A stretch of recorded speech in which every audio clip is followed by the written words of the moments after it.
pledge allegiance to the flag of the United States of America and to the republic for which it stands, one nation, under God, indivisible, with liberty and justice for all.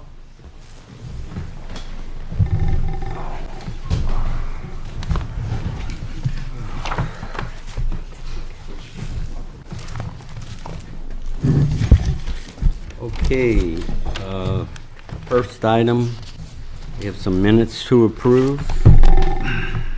April 29th, 2019, regular meeting minutes. I move we approve the minutes of April 29th.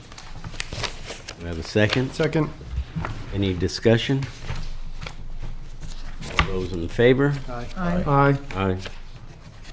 We have the minutes from May 13th, 2019, work session and non-public minutes. I move we approve the minutes of May 13th. Do we have a second? Second.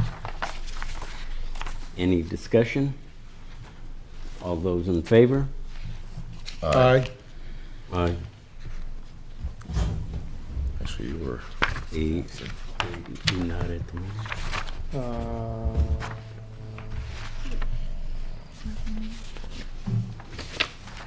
are you abstaining? Actually, it was the work session in non-public. Yeah. You were not here. Right, you were not here, John. The rest of us were here. May 13th, 2019, regular meeting minutes. I'm gonna have someone else read for me tonight. We have a motion? Sure, I move that we accept those minutes as written. Second. Do we have any discussion? All those in favor? Aye. Aye. They abstain. Announcements. The Select Board will meet on the following dates. Regular meetings, 6 p.m. Monday, June the 10th, and June 24th, 2019. Work sessions prior to the regular meetings will start at 5 p.m. Plymouth Village Water and Sewer District hydrant flushing will be between May 13th and June 7th. All the above meetings will be held in the town hall unless otherwise posted. Citizens wishing to be listed on the Select Board's agenda should notify the town hall before 12 p.m. the Friday before the scheduled meeting. Alternate members are always needed to fill positions on the zoning and planning boards. If interested, please submit a letter of intent to the Plymouth Select Board's office, 6 Post Office Square, Plymouth, New Hampshire, 03264. The board is seeking members for a new advisory budget committee and ask anyone with the interest in serving submit a letter of intent to the Plymouth Select Board, Town of Plymouth, 6 Post Office Square, Plymouth, New Hampshire, 03264.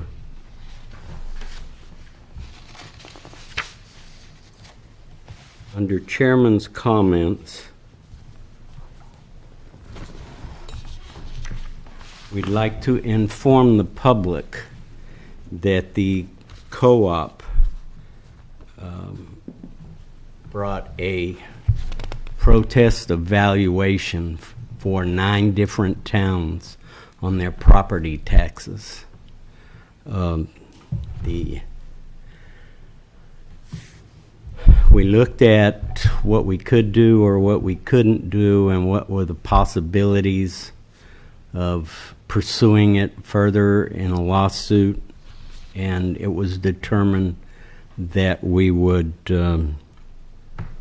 accept the compromise that the co-op submitted.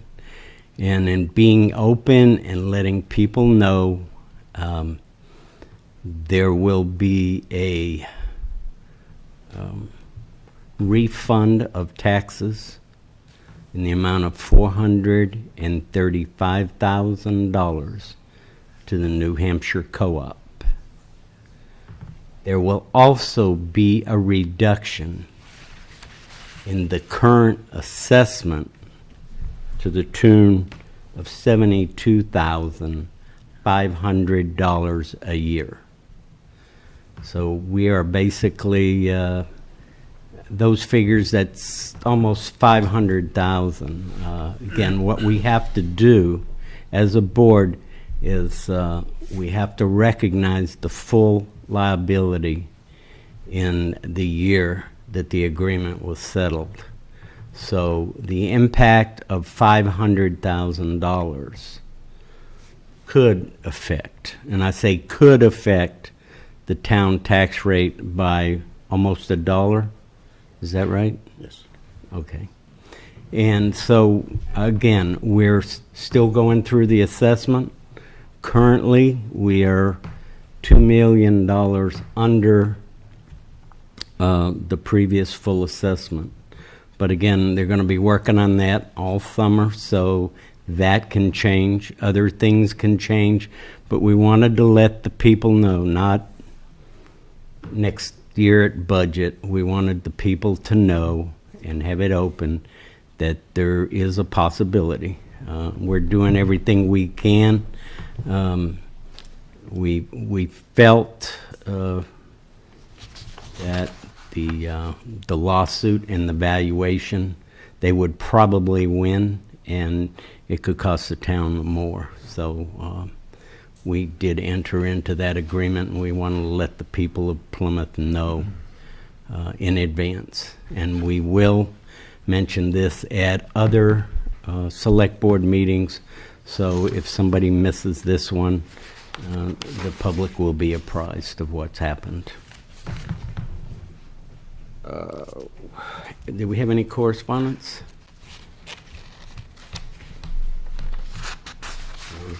Okay. Looking at that.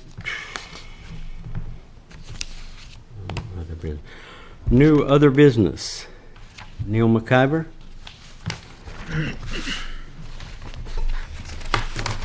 Mr. Chairman, if it may please the Select Board, I, Neal McIver, a lifelong resident and citizen of Plymouth in my 70th year, seek appropriate action from the Board for denial of due process pertaining to an illegal subdivision for which the town has failed to enforce the law despite being provided with proof. I personally made numerous verbal requests on this. I brought my attorney, Quentin Blaine, with me tonight. He's been my attorney for the entire process of this action. And I'm inviting him to speak to you, if that's okay. Now, this is, when do you want to come up?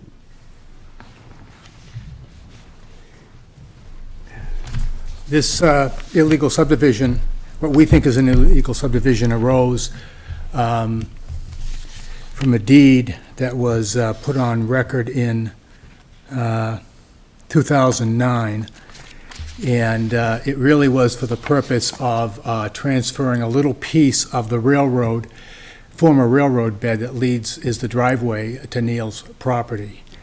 And what it was transferred for was for the purpose of allowing one neighbor to have transfer to a different neighbor, this little rectangle, in order to allow the new owner to try to take legal action to try to block Neal from accessing his house over the driveway. That led to a court action. Neal was completely successful in the court action. And early on in that matter, when was the court action, if I might ask? okay, I was just going to suggest I give you a chronology of what went on and what I have here for documents and notes and all. The court action itself, the trial was in March of 2011. But in the run-up to that, I first notified the town on November 12th, with a letter dated November 12th, 2010, a letter to Brian Murphy. A couple of months later, on December 6, 2010, I, on the town's request, sent a letter to Attorney Carrie Ann Roman, who's one of Radigan's associates, Attorney Radigan's associates. On December 13 of 2010, Attorney Radigan and Attorney Roman gave me a call, and we discussed the matter, and they asked for some more information, and I gave that to them. On almost a year later, on October 5, 2011, I called Attorney Radigan and Attorney Roman to find out the status. On that same day, October 5, 2011, I had email correspondence to Attorney Roman and returned from her and back from her. And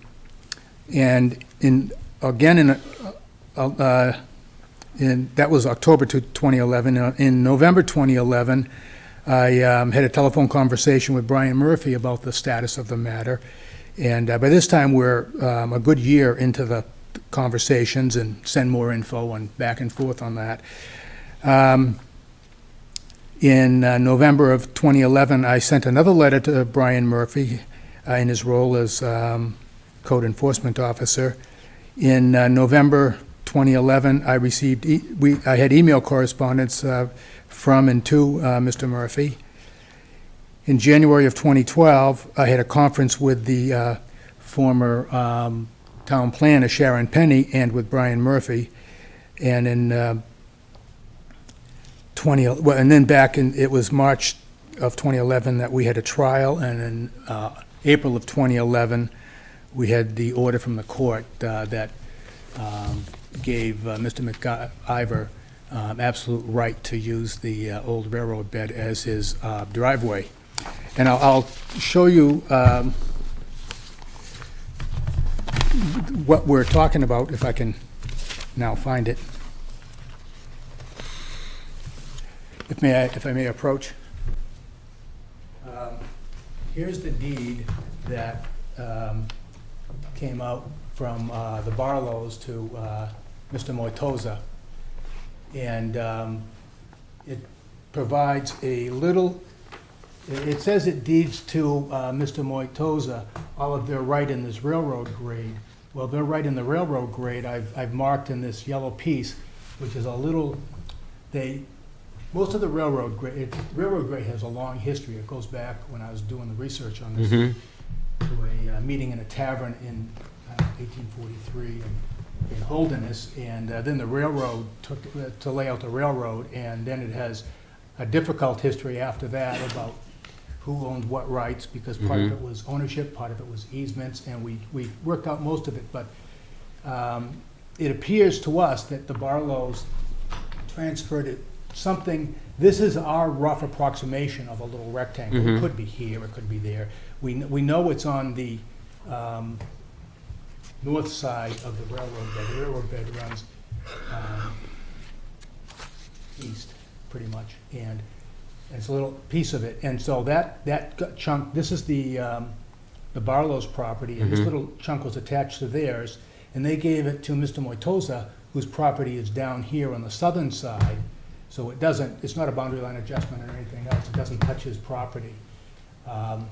And that, in my understanding, would require a subdivision approval in order to transfer a separate chunk of land. Even if it was a boundary line adjustment, would require planning board approval, and none was obtained. And we just asked in 2010 and 11, and maybe up to 12, for the town to follow up with that. And there was some indication in one of the emails to me that the town planner thought that it was an illegal subdivision. We complied by sending information to the town attorney at the request of the town. And the town attorney, it just got annoyed. It got dropped back and forth. Okay. And sometimes I'd resend information because a year later, when we were following up a year later. In the meantime, this was not my main interest. My main interest was the litigation and figuring out what rights Neal McIver had, Mr. McIver had, to access his property, which is all of this property right here. And he was 100% successful in having the right. Yeah, I remember when that happened. They were trying to block him, and Right. Neal went to court and was exonerated, and he had the right and the privilege, and okay. And it's still, I mean, there's still a lot of contention in the neighborhood, and I know that for a fact, but, and there has been. What was the result of the court? I mean, the court said that, Court ordered that Mr. McIver has the absolute right to use this to access his premises. Yep. And he can access it with, cars, trucks, he accessed it with all so, sorts of so they're, vehicles. so they didn't even have the right to transfer that to anyone. Well, no, he has what they call a prescriptive easement over it. Okay. He doesn't own this right of Right. way here, and we didn't ask for that. We asked for the right for him to be able to travel and Okay, maintain it. okay. And so he has the right to maintain it as his driveway without actually owning it. Okay. And so this hasn't been reversed with the county? No, that this deed. transfer? No, as far as I know, I have not checked up to today. I'm only bringing in Right. what I had for a file, or copies Okay. of what I had for a file, Alright. so I have not followed up to see. I don't think that I don't think the town ever notified the Barlows and Okay. Mr. Tosa that this was an improper subdivision. Okay, So, I know Neal talked to me the other day that he was gonna be here tonight, and I offered to bring in the information I had. okay. All right. And Any, here's a copy of the plan. okay, It's shrunk from a piece of paper twice that size, so it's a little hard to read. And not all, that plan was recorded far earlier than the deed, so it has no relationship Yeah. with the deed. And the property that we put in yellow is just something that we did informally. It's not a surveyor's right, mark on right, that right, deed. right, right. It's not official marking, it's for It's just, yeah, it's just clarification of the, for us to understand it better here in Right, my right. office as we were litigating this whole thing. exactly, okay, all right. I have a Do we have question. any? Okay. How much land was given from the Barlows to Mr. Martosa? Or sold, or? It's hard to exactly know the square footage. Did they just give him They gave him everything they owned on the railroad right of way. And I've worked it out because we had to figure things for the litigation that the Barlows didn't own very much on that piece, but they owned enough. All they really needed to own to bring the litigation, or to let Mr. Matosa bring the litigation, was he needed, a stripe across the road that could stop. That he would be trying to enforce his right to stop Mr. McIver from coming across. But it's longer than that. We figure it's a rectangle, and I don't recall the dimensions. It's not stated in the deed. 0.6 acre, It's a .6 acre? Okay. 800 So- feet long, so- 3 feet wide. it was recorded in the county registry? The deed was, yes. The deed didn't give a meets and bounds description. It just says all the property they have on I think the north side of the railroad right-of-way. And that property, turns out, when you factor in all the other confusing, it's like a little checkerboard going up there about, the public service easement, the old railroad easement, the ownership. So it never went through the town, is what you're saying? Never went through the town. So is it a town issue, or is it more of a civil issue then? It's a town issue if the town wants to enforce its zoning ordinance, which, if it doesn't enforce it, it just tells people, hey, do what you want to do. Wouldn't and the recording secretary at the county office would not look to make sure that they had permission to grant it? No. All they do is just record it and put it in a book? They look to see if the deed has what they require. They require, the name of a town, and they don't even require it to be a valid deed, really. So it's not you're saying it is not a civil issue, it's a matter for the town to then go back and figure Right. out whether it followed the proper procedure to be able to sell that .6 acres. I guess I understand it. Yeah, I think what you're saying is the town, I guess, we need to get. It would have had to go to the planning board. Get Brian and get it to the planning board to establish that, that nothing was done. And, what we'll do is we'll take this information, and we'll Okay. get with Brian, and, we will work on seeing what we need to do on this and get it taken care of. Okay, I appreciate that. All right, thank And you. Brian, I have copies of the correspondence if you would like me to get it to you anytime. I'll give this to Brian too. Okay. Thank you for your time. Thanks, Thank you. Thank you. All right. Point of order, Mr. Chair. Any questions of the board to me while I'm here? Do you have any Just comment? one comment. It was a violation of the subdivision regulations. Would you want to get up to the podium? Thank you, Brian. Was that incorrectly identified as a violation of the zoning? It was a violation of the subdivision regulations, Okay. which has a concrete fine structure built into it. The timing of this was also a little strange. It came at the same time that Mr. McIver was elected to the board, and perceptually it would have been seen at that point as the town of Plymouth beating up on a private resident. And Mr. McIver was aware of that and concurred at that time. That's all I have to say. All right. We'll get this information to Brian. Okay. All right.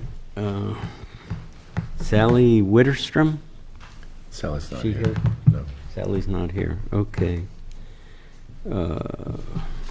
Okay, committee reports? So, Bill, do you have something? I don't think I do. Actually, I don't. I attended a Holderness's economic development meeting where they met with their business owners. They do this once a year, and Paul suggested that I attend. It was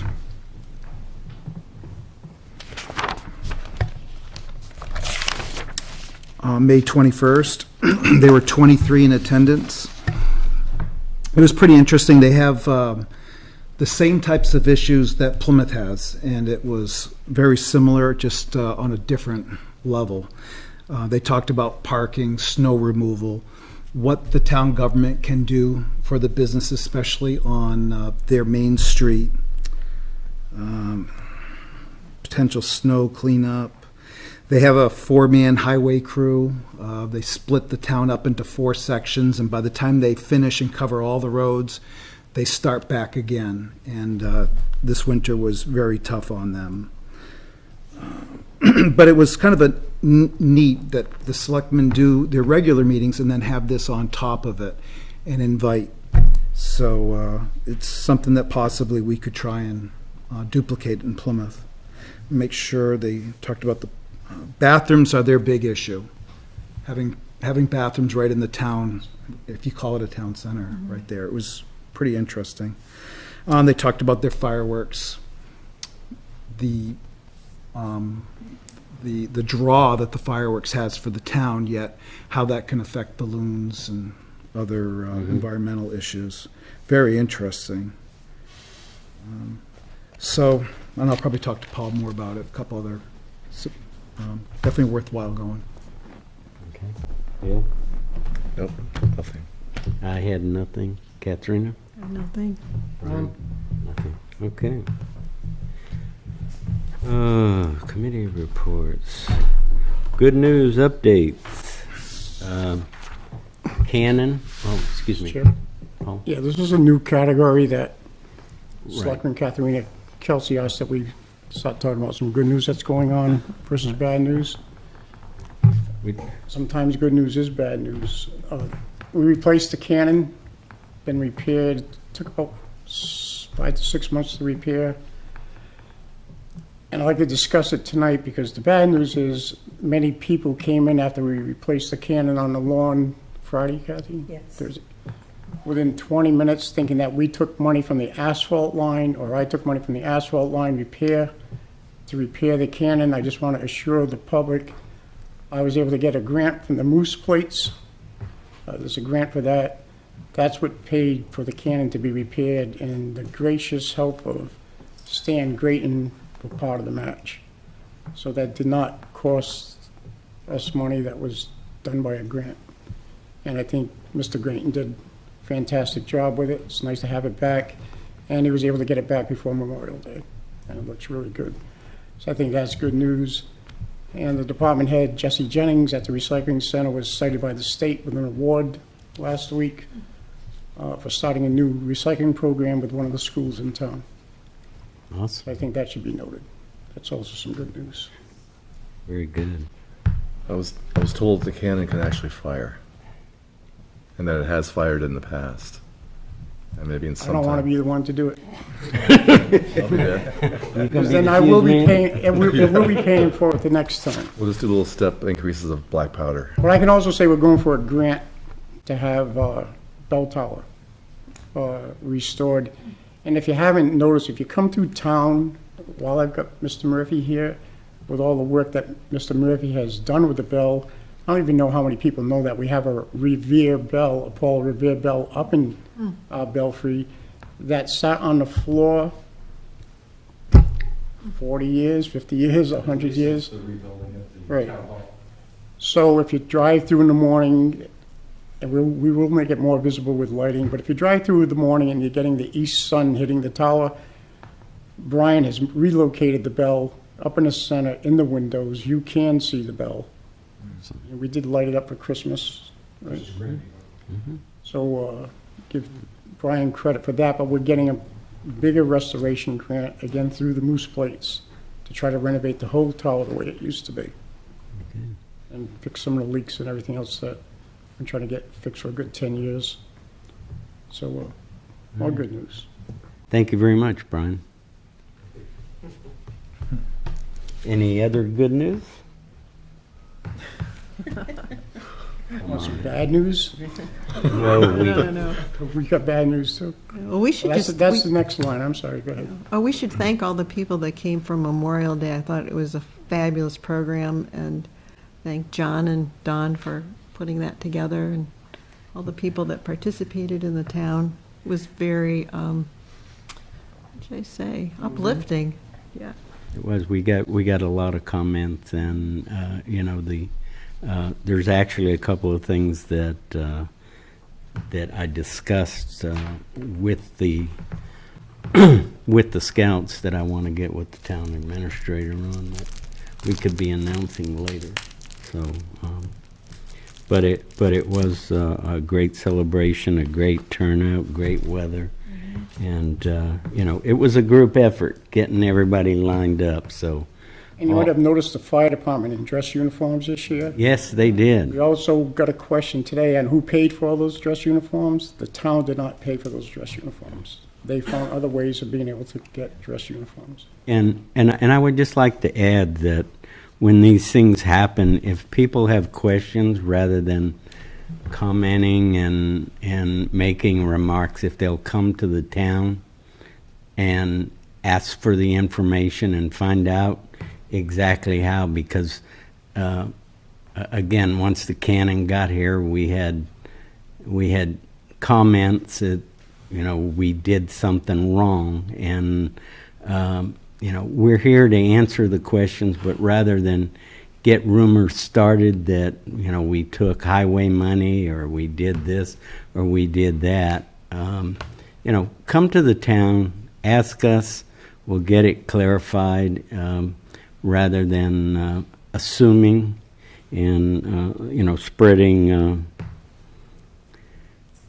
starting rumors or facts that aren't facts.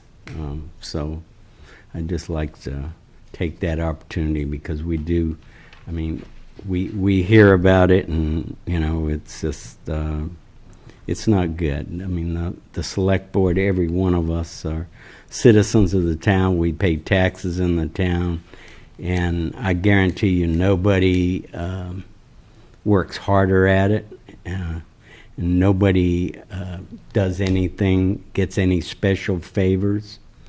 We're treated like regular citizens, and we would just appreciate people before they spread possibilities that they come, they get the facts and spread the facts that we did get a grant. We get a lot of grants during the year that save the people of Plymouth a lot of money. They get things done that we don't have to pay for. So, and we're ready to give you the information and give you the facts. So please come by. Okay. Paul, you had an update on ambulance fine? Yes, that's bad news. I think this board has to escalate its ambulance fee investigation. When you started in the fall, we had $630,000 owed to the town. That's soon going to fall into us having to write it off. It's now up to $670,000 since the committee formed itself. That is owed to the town. What's happening is insurance companies, first of all, aren't paying the full amount to the people that we are picking up. I think that's a problem. And then the rest of these are just my personal opinions. The committee needs to do a better study.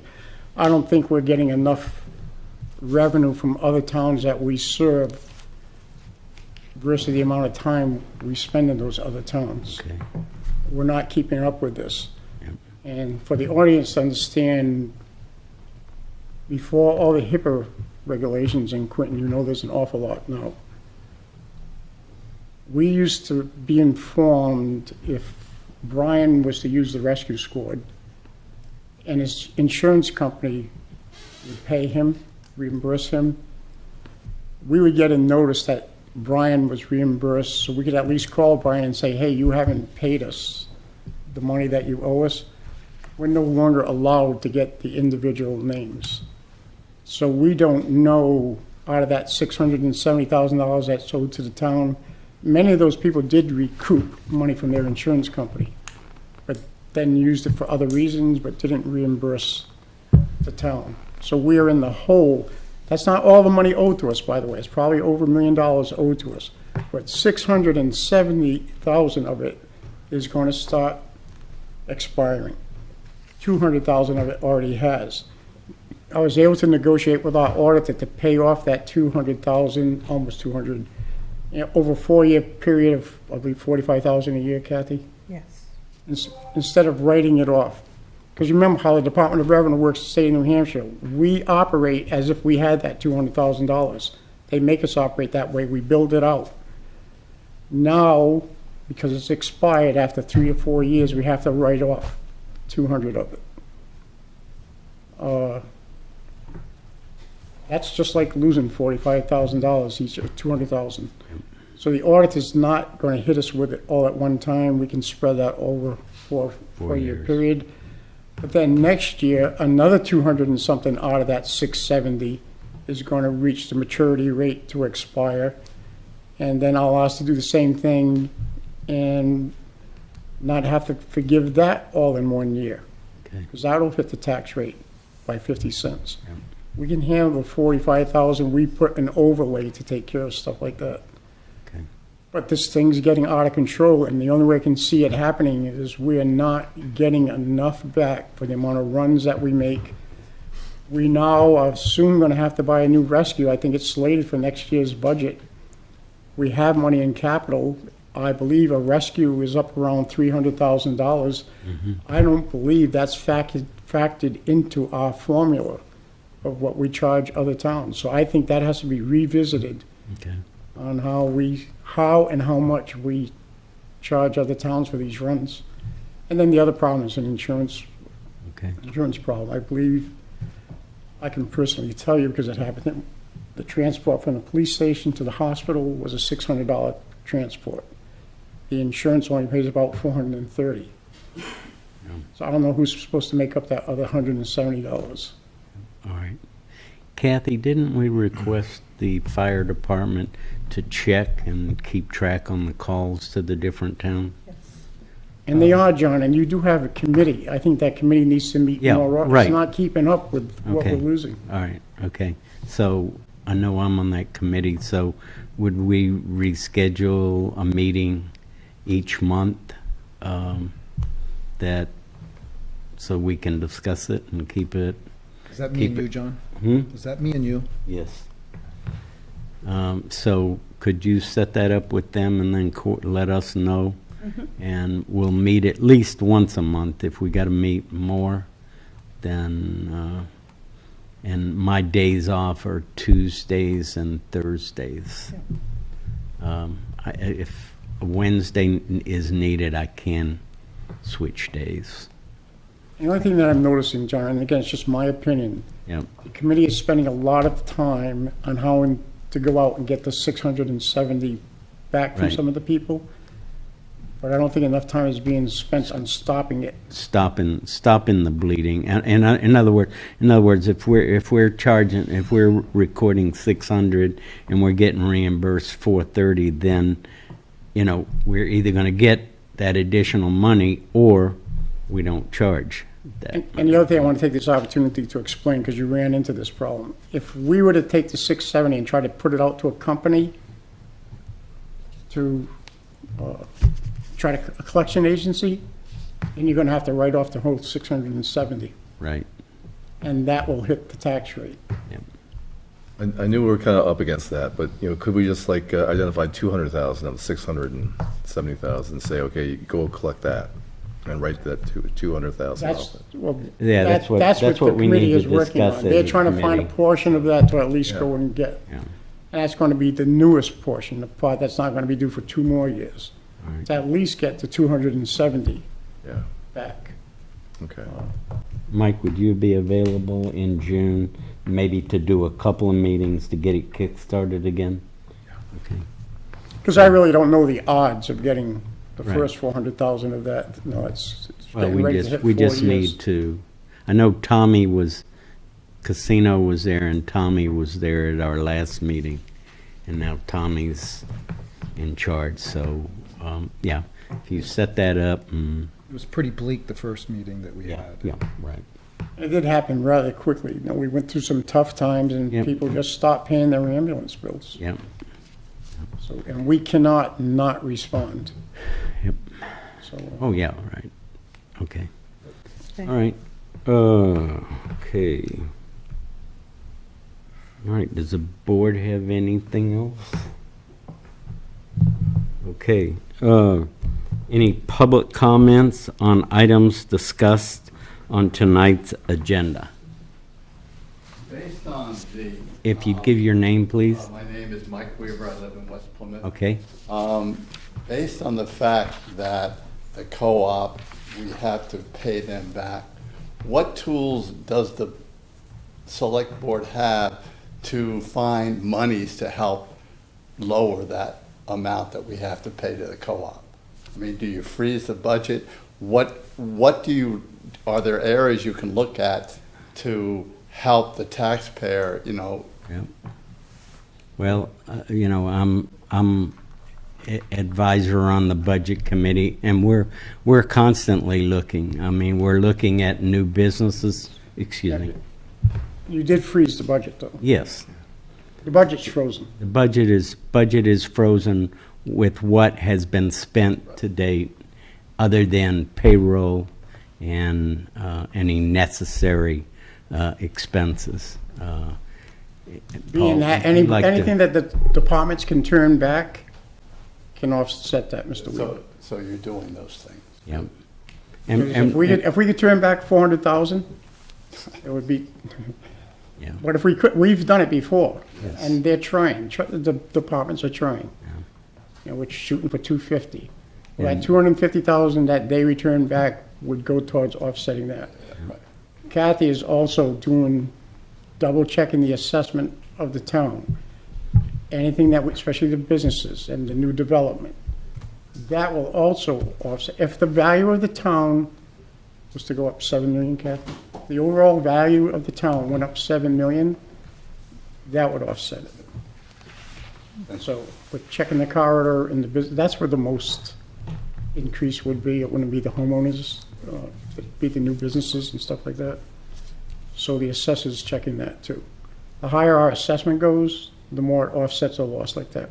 We're losing $7 million a year in assessment to the co-op. That's a lot. So- This town got hit the biggest out of the 9 towns, some of the towns almost didn't get hit at all. We're the host town of the co-op. They live in our town. Now, when will you know what amount you have to figure out for the, I mean, what's the earliest you know to know? Well, you must know by the tax bill in December to, Right, yeah, you'll see the impact then. yeah, We would know, I guess, around October. okay. But, so that means we can still assess the next 5 months the best we can to offset it And there. when does the state set their rate with you? Around November. November, okay. And this is the earliest, and you mentioned the point last year, as early as possible. This is the earliest that the Board of Selectmen was allowed to let the negotiations out. It just finished. We didn't even know what the formula was going to be. Our problem is they're trying to fit a formula to 9 different towns that have different tax rates. In Plymouth, it costs $480,000 to go up or down $1. So $435,000 plus another 72 for next year, $500,000. That's our dollar. Yep. Whereas you take another town to the east of us, that I don't want to mention them by name, it takes them $3 million to go up or down $1. They're in much better shape. First of all, they only got hit with a lot less than we did. It wasn't 435 for them. I believe it was 77,000. It's only going to increase their tax rate by a dime. But ours is for 480 to go up or down $1. Thank you. Do we have any other comments on items discussed tonight? Yes, Ben Billen. I just had one question. Did all of the towns cave into the co-op? Yes. So everybody? Everybody. It wasn't, it was, we talked, in other words, we have the assessor come in and we discussed, there was a lot of information out there on the valuation, how, at the time, this is what they used to come up with the valuation, and that if it was questioned, would it or would it not have remained the same? And they felt like, I think we previously, 4 or 5 years ago? Yeah. I Go can ahead, talk to that. Bill, this wasn't our first time either. This is like our 4th time. We, the group of towns, won the other 3 times. Comes up every 4 or 5 years. So we've been winning this in the court system. I disagree with being placed in a group like that because not everybody has the same skin in the game. Plymouth always has a lot of skin in the game, and we're a host town. Whereas another town only lost $1,700. I won't name them either. But everybody gets one vote. I don't like being put in that type of a group. Everybody, it should be equal, put all the money lost in a pot. And now if you want to divide by 9, I'm fine with that, but that's not how it works. And I've complained about this for over 15 years, but the group has been winning the other 3 times in court. It's called the BTLA, Bureau of Tax Land Appeals. It's made up of 3 rotating judges. I don't know when they rotate, every year, every 3 years. So everybody was fine with the group because it's won 3 other times. This year, the co-op came in with a real good attorney, a group of attorneys, but there's one particular attorney that won the Walmart abatement 6 years ago. They used the same attorney that won that abatement. And she's really good. And the judges went with her defense, and the whole group was told this is what the formula is going to be. Well, because we have the most infrastructure in our town, we got hit the hardest. Lincoln was second. They had 377, I believe, retro. We had 435 retro. We went retro 3 years. Except the difference is their revenue is much higher, and they have a lot of new construction going on along their main street. It didn't really bother them because I was just asked earlier about Mr. Weaver. And how do you make up for something like this? Lincoln's gonna make up with this without a problem. They've got all kinds of new development going on in Lincoln right now. That's more than gonna offset, they're not gonna see a tax rate increase. They're going up millions of dollars in assessments. We're just starting, Market Basket's coming in, and some other things. And like we say, you know, we're looking at ways to save money, and we're looking at ways to get more tax revenue in there. So just to let you know too, that the way the board has struggled with this, the town lawyers came in to talk to the select board in one of the work sessions, and he went through all the different scenarios of what would happen if we litigated again.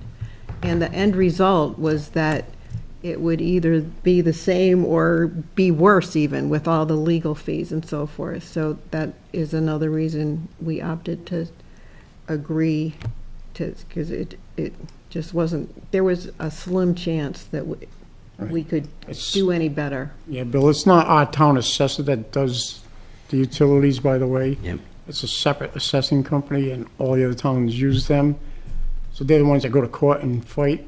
Well, their numbers do not stand up to the court this year, in any of the towns. Thank you. Any other, do you have any other questions? Okay. Anybody else have any comments or questions? Okay, we're gonna, They have personnel, hmm? non-public personnel. Yep, okay. We have a motion to go into non-public. Do we have to adjourn this meeting first? No. Oh, okay, sorry. I move that we go to non-public under RSA 91A:3, Roman numeral 2, A through I. Second. Second, all those in favor Nope. Oh, of discussion? Yes. Aye. Aye. Aye.